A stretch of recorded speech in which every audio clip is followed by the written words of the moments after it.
Hello, my tubies. Good morning. Good morning. Sheila True Love back here with you. Today, I'm looking at Dr. Phil. I was looking at a show, Dr. Phil. We're going to discuss this. This is a show about the wife who meets her husband's girlfriend for the first time. And this wife, she actually, this is beyond me. She actually is sitting here fighting to hang on to her husband. Now, we have the wife here on stage and we have the mistress. Just listen and give me your thoughts. Let's talk about it. Supposed to sit over on this side with your wife, but you traveled here with Chantel, correct? Yes. Why did you choose this side instead of over here with Chantel? Because Dr. Phil, she's my wife. And I love her. Oh, God. And I want it to work. Do you believe that? He says, this is my wife and I love her and I want it to work. Are you serious? While you got your mistress sitting on the opposite side?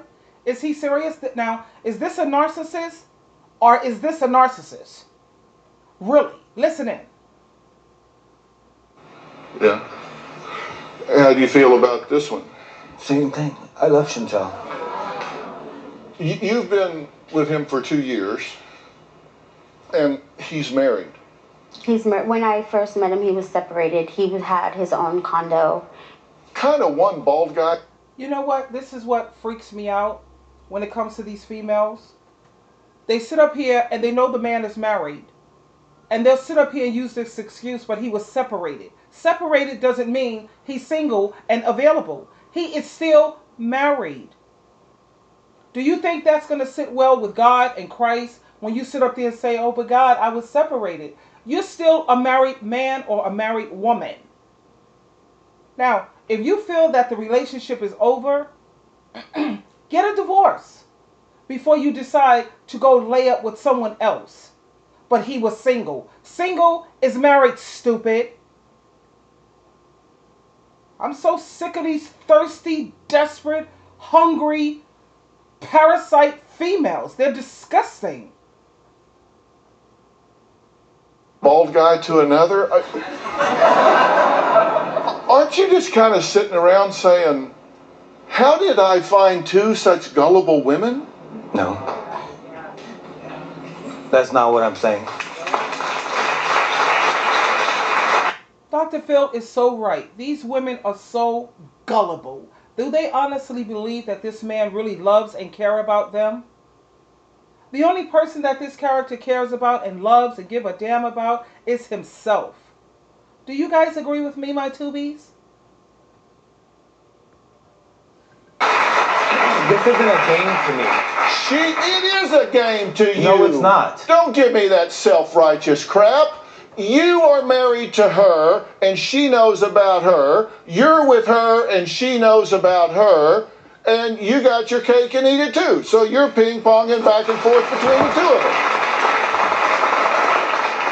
Yeah, I agree. When I was not with Chantel, I was separated from my wife and we were contemplating divorce. I did not just walk into another relationship knowing that I was going to fall in love with somebody else. Did you give your wife 2 STDs? No, I didn't. My wife was unfaithful to me. She could have contracted that from the person she was with. He said sits up there and say that his wife was unfaithful to him. He walked off, started a relationship. Keep in mind now, he's been doing this other broad on the side for 2 years. He's been sneaking around 2 years behind his wife's back. Okay? So let's start off about cheating. It's not cheating once you're in an open relationship. Let's clear that up right now. The person who cheats first, that's the cheater. Because once you have laid up with someone else, the relationship is no longer exclusive. You have now turned it into something that is an open relationship, okay? So if the other person goes and have sex with someone else, they're not cheating. They're not cheating. You took what was exclusive and you made it open. Okay? So he can't sit up here and talk about his wife cheated on him when he's been laying up with somebody for the past 2 years. She's not the cheater. He is. And I'm not siding with her because she's a female, because personally I think both of these women need to be exterminated, if you want my view. But wait a minute, I'm not God. I don't have the right to judge. Because this is the reason why you can't find good men today. Because of what these women are putting up with. And I know I'm not the only woman who's sick and tired of this nonsense. He says that he's not ping-ponging back and forth and not playing you both. What do you think about her being involved in your marriage? It's disgusting to me. I don't see how someone could do that. If she knows we were trying to work things out, she should be a woman and back away. But she's constantly calling, crying, just nonstop text messages whenever we're together. And I just think that's very selfish. I'm committed to my marriage, even though it doesn't look like it. It doesn't look like it. You notice how the audience laughed at that one, because you're committed to your marriage? Really? While you whipping out your private parts over here with this other broad? And then you hear what his wife said. We were trying to work on our marriage. And this homewrecker, this walking Miss Chlamydia, Miss Trichomonas, you know, she didn't even have enough decency to have respect for another woman. She's disgusting. I wish you could see her face, really. She's pitiful. It might not look like it, but when I said my vows to my wife, I meant my vows till death do us part. I don't know what you think is so funny. I think you're a clown, that's why. Red noses for everyone, darling. The circus is in town. The circus is in town. I made my vows, and when you make vows, you make the vow to forsake all others. Do you have a clue what forsake means? You know, it means that you don't have sex with anyone else. You are just with your partner. Okay? You made a vow to God. And God don't take this lightly, you know? And he honestly, you have to see what he looks like. He's bald-headed.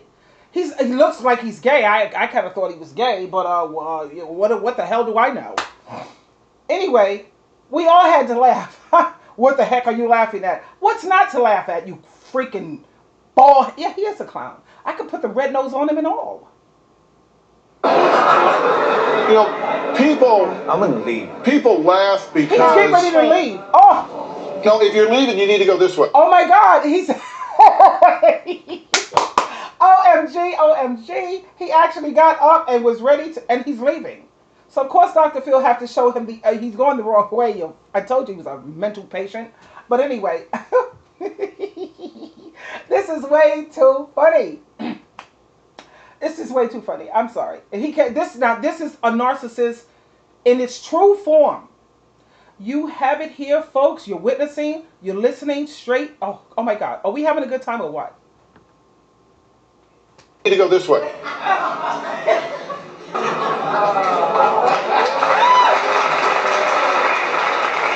Okay. So now when he walks off the stage, guess who follows right behind him? Miss Homewrecker. Miss Homewrecker. I can't believe this. It's oh God. This is like way too crazy. Honest to God, I think I'm being punked. Oh my God, Dr. Phil. He was saying, I don't know what you all think is so funny. Do you know why they're laughing? Yes, I do. Why are they laughing? Because this is a ridiculous situation. It is ridiculous laughter.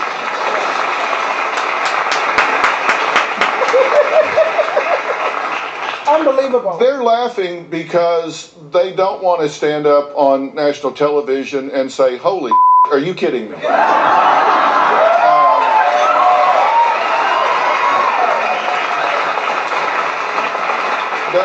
That's why they're laughing. I understand. But we need to, and these guys will come back. They make a laugh. Oh, here we go. But it's the, why are you back? Why did you come Dr. back? Phil, I need your help. I wish the audience would stop laughing. This is serious. This is my life that we're talking about. I'm not playing a game. I'm not making a... Do you see what I mean when I say this is a narcissist in its rarest forms? They can't see anything that they're doing wrong. It's all about him. This is serious. I need help.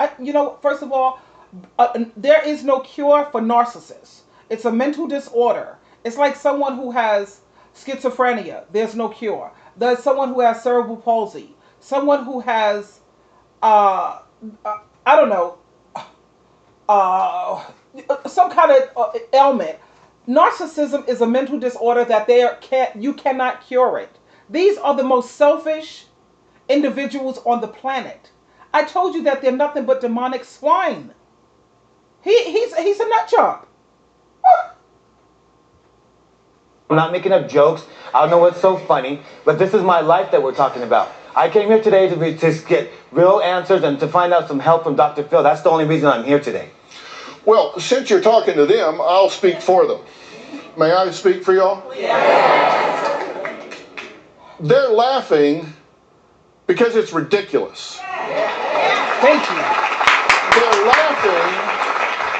They're laughing because your absolute and utter lack of insight and narcissistic, self-serving is more... You know what? I didn't even know that Dr. Phil was going to sum him up as a narcissistic. You see? I was right on point, babies. Do your girl know what she's talking about or what? Huh? Come on. Narcissistic, yes, that's why people are laughing. He honestly can't see because they have no empathy. Remember that. They're very impulsive. They can't see the wrong that they do and the harm that they bring people. Unreal. Is more than they can take. That's why they're laughing. And that should be a huge wake-up call to you. You should thank them. It is, you Dr. should Phil. thank them for pointing out the ridiculousness of the rationale that you call a marriage. How am I doing? Okay. Wanted to be sure I wasn't misquoting you. They're not making light of this because it's funny. They're making light of it because it's ridiculously sad, and they cannot understand why you are sitting around waiting for him to decide what happens with your life. I rest my case. I agree with Dr. Phil. He was talking to that wife. Now the mistress, she's parading back out here, of course. But anyway, like Dr. Phil addressed this wife. The audience can't, for the life of them, nor can I, understand why is that wife sitting up here waiting for him to make a decision of what's going to go on with her life. Is she serious? You know, this is why I'm just almost at a loss for words. You know, when a man sits here and disrespects you this way, this wife should have gotten a divorce years ago. Okay? Years ago. When she noticed that the sex was starting to change up in the marriage, he doesn't hardly want to touch you anymore. He's starting to act all funny. You know, he doesn't care about how you feel about things. He don't value nothing you have to say. That's red flag, like my friend used to say. That tells you everything, honey. That's your intuition. That's showing you. That's telling you that's God sitting straight up. And what did God say when someone cheats? God said, Jesus said, divorce time. Divorce. Those are pretty much the only grounds that the Bible permits divorce. Because God even knows. Once somebody cheats on you, honey, they don't really love you. They don't care about you either. And I don't want to hear that garbage about, oh, everybody makes a mistake. That's not a mistake. That's a choice. That's a decision that they made. They didn't care about you. Like he said, most of these people who are out here cheating, they're narcissistic anyway. They're monsters. And I'm so glad that I'm sharing this with you because Some people might think that I'm just like so one-sided. No, no, no. We have a doctor, a therapist, a whole audience that sees the ridiculousness of cheating. It doesn't make any sense. Only thing he's going to get from that other broad is what? What, a nut, as they say? You get that from your wife. You can get that from your hand. What's the point? You see, you don't cheat on your wife. If you're out there and you get into an accident and you get hurt and the ambulance is called and you're taken to the hospital, who's the first person they're going to call? Your wife. She's going to be the one that has to come in, take care of you, have your back. You get locked up, especially if you're a black man. Cops are always picking black men, people up or unjustly treating people. You get locked up in jail. Who's the first one you have to call to get your bail money and try to help you out? Your wife. So you don't defecate on the one. That's just stupid. Anyway, dolls, I just had to share this so you could hear exactly how a narcissist sounds and listen to the behavior of narcissists. You see how they don't see it's lack of empathy. It's all about you're hurting me. You're doing something wrong to me. It's unreal. And I'm so glad to share this with you. Thank you. You always have a choice. Choose wisely. I love you more than you will ever know. We'll talk again. Bye.